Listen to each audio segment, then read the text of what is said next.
ഭയങ്കര മാനിപ്പുലേറ്റബിൾ ഗെയിമർ ആണ്. Jindo is very good at manipulation. Manipulation is one of the strongest skill in this game. ഒരാളെ manipulate ചെയ്യാൻ പറ്റുക പറഞ്ഞു കഴിഞ്ഞാൽ അത് ഈ ഗെയിം പെർസ്പെക്റ്റീവിൽ ഏറ്റവും കഴിവുള്ള കാര്യങ്ങൾ പറഞ്ഞാണ്.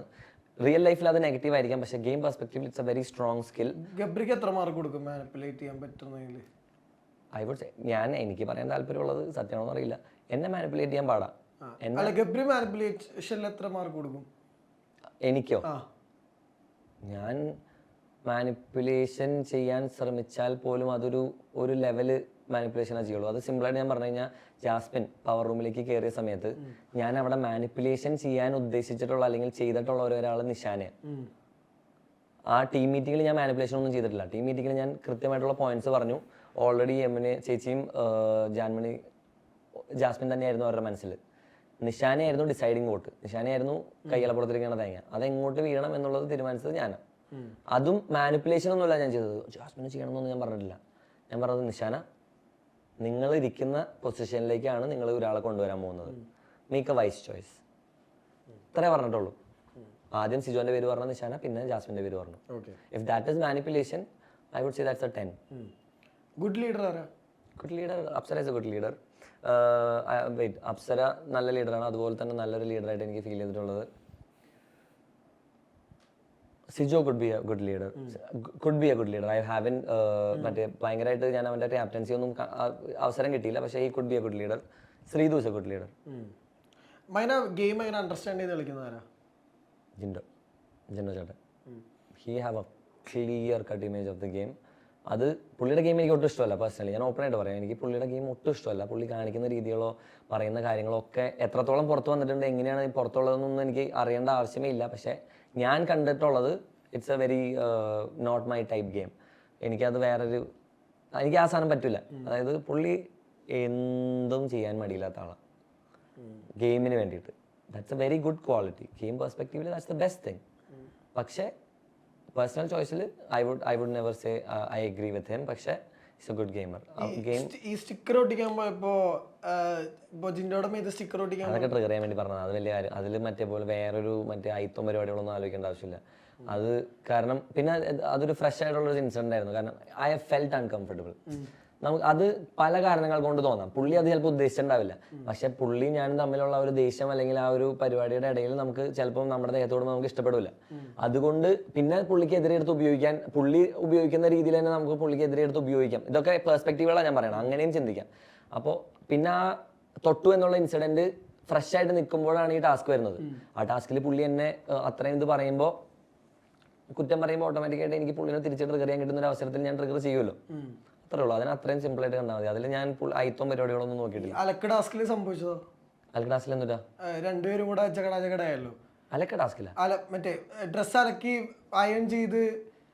അത് പുള്ളി ചെയ്തത് അൺഫെയർ ആണെന്നുള്ളത് മനസ്സിലാക്കാനായിട്ട് എനിക്ക് അറിയാൻ പാടില്ല. എന്തുകൊണ്ടാണ് അത് മനസ്സിലായിട്ടില്ലെങ്കിൽ I would say that's very sad. കാരണം ഞങ്ങളായിരുന്നു ആ ടാസ്കിൽ ഏറ്റവും കൂടുതൽ തുണി കളക്ട് ചെയ്തവർ, ഏറ്റവും കൂടുതൽ തുണി അലക്കിയവർ, ഏറ്റവും കൂടുതൽ പീസസ് ഓഫ് തുണി തേച്ച് അവിടെ എത്തിച്ചത്. We have brought something like 20+ pieces കൊണ്ടുവന്നായിരുന്നു. ടണലൊക്കെ മറ്റേ ഡെന്നെന്ന് കൊണ്ടുവന്നത് എനിക്ക് തോന്നുന്ന 4-5 പീസാണ്. 20+ പീസ് ഞങ്ങൾ കൊണ്ടുവന്നു. അത്രയും തുണി ഞങ്ങൾ തേച്ച് മടക്കി ഉണക്കി കൊണ്ടുവന്നു. എടുത്തു, അലക്കി, തേച്ചു, മടക്കി കൊണ്ടുകൊടുത്തു. ജിൻഡോ ചേട്ടൻ വന്നപ്പോൾ തന്നെ അതിന് ഞാൻ I would blame Resmin and Arjun. Blame and praise Resmin and Arjun. അത് അവിടെ ഈ ഗെയിമിലെ എല്ലാം പെർസ്പെക്റ്റീവാണ്. അർജുനും റസ്മിനും വേണമെങ്കിൽ അർജുനെ ജഡ്ജ്മെന്റിന് വിടായിരുന്നു. പക്ഷെ അവര് ജിൻഡോനെയാണ് വിട്ടത്. എൻ്റെ ഭാഗത്ത് നോക്കുമ്പോൾ അത് തെറ്റാണ്. കാരണം Jinto is not a good judge. പുള്ളി പേഴ്സണൽ ഗ്രഡ്ജ് വെച്ചിട്ട് അല്ലെങ്കിൽ മറ്റൊരു ടീമിനെ തോപ്പിക്കാൻ വേണ്ടി ജഡ്ജ്മെന്റ് ചെയ്യും എന്നുള്ളത് എനിക്കറിയാം. It's very visible. എന്നാൽ ആ ടാസ്കിൽ പുള്ളി അതാണ് ചെയ്തത്. എക്സ്പെക്റ്റഡ് ആണ്. അവരുടെ പെർസ്പെക്റ്റീവ് നോക്കുമ്പോൾ അവർക്ക് ജിൻഡോ ചേട്ടനെ എക്സ്പോസ് ചെയ്യണമായിരുന്നു. പക്ഷെ ബിഗ് ബോസിന്റെ പുറത്തേക്ക് ഡിസ്കഷൻ പോയ 2-3 ഇൻസിഡന്റുകളൊന്നും അതാണല്ലോ. ഈ വീട്ടുകാരെ പറഞ്ഞതും ഞാൻ വീട്ടുകാരെ പറഞ്ഞിട്ടില്ല. ഞാൻ വീട്ടുകാരെ പറയുന്നത് നിങ്ങൾ കാണിച്ചു തരാണെങ്കിൽ ഞാൻ സമ്മതിക്കില്ല. വീട്ടുകാരെ പറഞ്ഞിട്ടില്ല. പക്ഷെ വീട്ടുകാരിലേക്ക് പോകുന്നതും അത് തന്നെയാണ്. ജഡ്ജായി പോകുന്നത്, ജഡ്ജിന്റെ കാര്യത്തിൽ പറയുന്നതും ജഡ്ജ്മെന്റിൽ പറയാം. കാരണം ജഡ്ജ്മെന്റ് ഒരാൾ മോശമായിട്ട് ചെയ്യുന്ന സമയത്ത് താനെ അവിടുത്തെ ജഡ്ജാണോ എന്ന് ചോദിക്കുന്നതിൽ ഒരു തെറ്റുമില്ല. അതായത് ആ ജഡ്ജ്മെന്റ് ശരിയായിട്ട് തോന്നിയോ? ജിൻഡോ ചേട്ടൻ അവിടെ ചെയ്ത ജഡ്ജ്മെന്റ് ശരിയായിട്ട് തോന്നിയോ? ഇല്ല, അതുകൊണ്ടാണ് ചോദിച്ചത്. ജിൻഡോ ചേട്ടൻ ചെയ്തത് തെറ്റായിരുന്നു. തെറ്റെന്ന് തന്നെ നമ്മൾ അക്സെപ്റ്റ് ചെയ്യണം. പക്ഷെ അത് ഫോളോ അപ്പ് പോലെയാണ് തോന്നിയത് പലർക്കും. പറഞ്ഞല്ലോ, അതിനു മുമ്പ് നടന്ന സംഭവങ്ങളും ഒബ്വിയസ്ലി. കാരണം നമുക്ക് ഒരാളോട് ദേഷ്യം ഉണ്ടെങ്കിൽ അയാൾ വീണ്ടും നമ്മളെ ഉപദ്രവിച്ചു കഴിഞ്ഞാൽ നമുക്ക് ആ ദേഷ്യം കൂടുള്ളൂ, ഒരിക്കലും ദേഷ്യം കുറയില്ല. പക്ഷെ ഞാൻ പേഴ്സണൽ ഗ്രഡ്ജസ് ഏറ്റവും മിനിമം കീപ്പ് ചെയ്യാൻ ആഗ്രഹിക്കുന്ന ഒരാളാണ്. ഞാൻ ഒരിക്കലും ജിൻഡോ ചേട്ടൻ്റെ അടുത്ത് തന്നെ ഞാൻ ഒരുമിച്ച് പോയി ഇരിക്കാറുണ്ട്, പാട്ട് പാടാറുണ്ട്, എല്ലാം ചെയ്യാറുണ്ട്. എനിക്ക് അയാളെ വെറുപ്പാണെങ്കിൽ ഞാൻ അത് ചെയ്യില്ല, എനിക്കത് ചെയ്യേണ്ട ആവശ്യമില്ല. എനിക്ക് അയാളെ മൊത്തത്തിൽ ഒഴിച്ചിട്ടാൽ മതി. ഗെയിം പെർസ്പെക്റ്റീവിൽ ഞാൻ ഒഴിച്ചിട്ട ഒരു വ്യക്തിയാണ് ജിൻഡോ ചേട്ടൻ. പക്ഷേ പേഴ്സണാലിറ്റി ഇതിൽ ഞാൻ പുള്ളിയോട് സംസാരിക്കാറുണ്ട്, പുള്ളിയുടെ ഒപ്പം ഇരിക്കാറുണ്ട്, സംസാരിക്കാറുണ്ട്, ഭക്ഷണം കഴിക്കാൻ എല്ലാം ചെയ്യാറുണ്ട്. മാറ്റി നിർത്താൻ പറ്റില്ല വീട്ടിൽ, അങ്ങനെ ആഗ്രഹം ഉണ്ടെങ്കിൽ തന്നെ. ആ ഗെയിമിൽ പുള്ളി ചെയ്ത ജഡ്ജ്മെന്റ് തെറ്റാ. അത്രയും വലിയ ജഡ്ജാണ് ഞാൻ, ഇത്രയും ജഡ്ജ്മെന്റുകൾ ചെയ്യുന്ന ആളാണെന്ന് പറഞ്ഞിട്ട് വന്നിട്ട് അത്രയും സിമ്പിൾ ആയിട്ടുള്ള കാര്യത്തിൽ അത്രയും ഹാർഷ് ആയിട്ടുള്ള ജഡ്ജ്മെന്റ് ചെയ്യുമ്പോൾ അത് പുള്ളി ചെയ്യുന്നത് ഞങ്ങളോട് മാത്രമല്ല, ആ ഗെയിമിനോടും കൂടി ഉള്ളൊരു അനീതിയാണ്. നിങ്ങൾക്ക് അറിയാം, കാണുമ്പോൾ തന്നെ അറിയാം, ഏതെങ്കിലും ഒരു ടാസ്ക് കൃത്യമായിട്ട് ജഡ്ജ് ചെയ്യാൻ പറ്റിയുണ്ടോ ഇപ്പൊ ഈ സീസണിൽ? ഒരു ടാസ്കിലും ജഡ്ജ്മെന്റ് പ്രോപ്പറായിട്ട് വരുന്നില്ല. എന്തെങ്കിലും one or the other there's always a problem ജഡ്ജ്മെന്റിൽ. രതീഷ് ചേട്ടൻ ജഡ്ജ് ആയിരിക്കുമ്പോഴാണെങ്കിലും, ജിൻഡോ ജഡ്ജ് ചെയ്യുമ്പോഴാണെങ്കിലും, ജാസ്മിൻ ജഡ്ജ് ചെയ്യുമ്പോൾ പോലും I felt problems in that. എനിക്ക് എൻ്റെ പേഴ്സണൽ ഒപ്പീനിയനിൽ എനിക്ക് കുറേ ജഡ്ജ്മെന്റ് ഇഷ്യൂസ് വന്ന് തോന്നിയിട്ടുണ്ട്. കാരണം പ്രൊഫഷണൽ മൈൻഡിലല്ല ഇവർ ജഡ്ജ് ചെയ്യണേ, പേഴ്സണൽ ഗ്രഡ്ജ് ബേസിസിൽ. അല്ലെങ്കിൽ ഡെന്നിന്റെ എക്സാമ്പിൾ ഞാൻ പറഞ്ഞുതരാം. ആ സ്കിറ്റ്, ഓഡിയൻസിന് ഏറ്റവും ഇഷ്ടപ്പെട്ട സ്കിറ്റ് ഏതായിരുന്നു? ഞാൻ അർജുൻ, അതിൽ it's very evident, very visible ആരാണ് ഏറ്റവും ബെസ്റ്റ് ആയിട്ട് പെർഫോം ചെയ്യുന്നത് എന്നുള്ളത്. പക്ഷെ അവർ ജയിക്കാതിരിക്കാൻ വേണ്ടി പവർ റൂം ഡെലിബറേറ്റ്ലി മറ്റവർക്ക് അവാർഡ് കൊടുത്തു. അപ്പൊ അത് ജഡ്ജ്മെന്റ് കറക്റ്റ് ആണോ? അതിനെ ചോദ്യം ചെയ്യാലോ. ചോദ്യം ചെയ്യാം, നിങ്ങൾ എവിടത്തെ ജഡ്ജാ, എന്ത് തേങ്ങ അറിഞ്ഞിട്ടാണ് നിങ്ങൾ ജഡ്ജ് ചെയ്തതെന്ന് ചോദിക്കാം. ഇമോഷണലായി. കാരണം അത്രയും ഡിഫിക്കൽട്ടി അവിടെ ചെയ്ത ടാസ്കിൽ ഏറ്റവും ഫിസിക്കലായിട്ട് ചെയ്ത ടാസ്കുകൾ പറഞ്ഞാണ് അലക്ക് ടാസ്ക്. അത്രയും മെയിൽ കൊണ്ട വേറൊരു ടാസ്ക് ഉണ്ടായിട്ടില്ല, അത്രയും പട്ടിപ്പണി എടുത്ത വേറൊരു ടാസ്ക് ഉണ്ടായിട്ടില്ല. നനഞ്ഞ് അലക്കി ഉണക്കി മടക്കി തേച്ച് ഭയങ്കര ഡിഫിക്കൽട്ടായിരുന്നു. കണ്ടിന്യൂസ് ആയിട്ട് കുറേ നേരം വെയിൽ തന്നിട്ടാണ് ഞങ്ങൾ ചെയ്യണേ. നമുക്ക് ആ എഫേർട്ടിനെ എന്ന് പറഞ്ഞിട്ട് എറിയണ സമയത്ത് ഓട്ടോമാറ്റിക്കായിട്ട് ഇമോഷണൽ ആവും. ഇമോഷണൽ ആവണതിൻ്റെ ഒപ്പം പുള്ളി ട്രിഗർ ചെയ്ത് കഴിഞ്ഞിട്ടുണ്ടെങ്കിൽ തിരിച്ച് നല്ല രീതിയിൽ പറയുകയും ചെയ്യും. എൻ്റെ കയ്യിൽ നിന്ന് പോയത് തന്തയ്ക്ക് വിളിച്ചതിന് ശേഷം. അപ്പം വീട്ടുകാരെ പറഞ്ഞു കഴിഞ്ഞിട്ടുണ്ടെങ്കിൽ ജിൻഡോ ചേട്ടൻ എന്നല്ല, ആര് പറഞ്ഞാലും നമ്മൾ തിരിച്ച് അറ്റാക്ക് ചെയ്യും. പുള്ളിയുടെ വീട്ടുകാരെ ഞാൻ പറഞ്ഞിട്ടില്ല.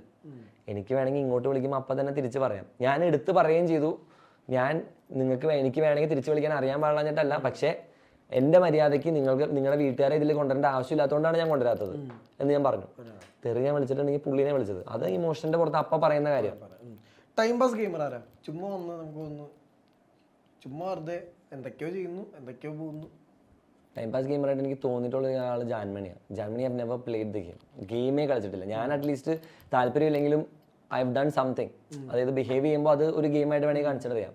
Jaanmoni doesn't have a game, never had a game. She was like a family. അത് പുള്ളിക്കാരുടെ, അതായത് ഒറ്റയ്ക്ക് താമസിക്കുന്ന ഒരാൾ കുറേ പേരുടെ കൂടെ താമസിക്കുമ്പോൾ അവർക്ക് ഭയങ്കര ജോളി ആയിരിക്കും. പുള്ളിക്കാരി അതാണ്.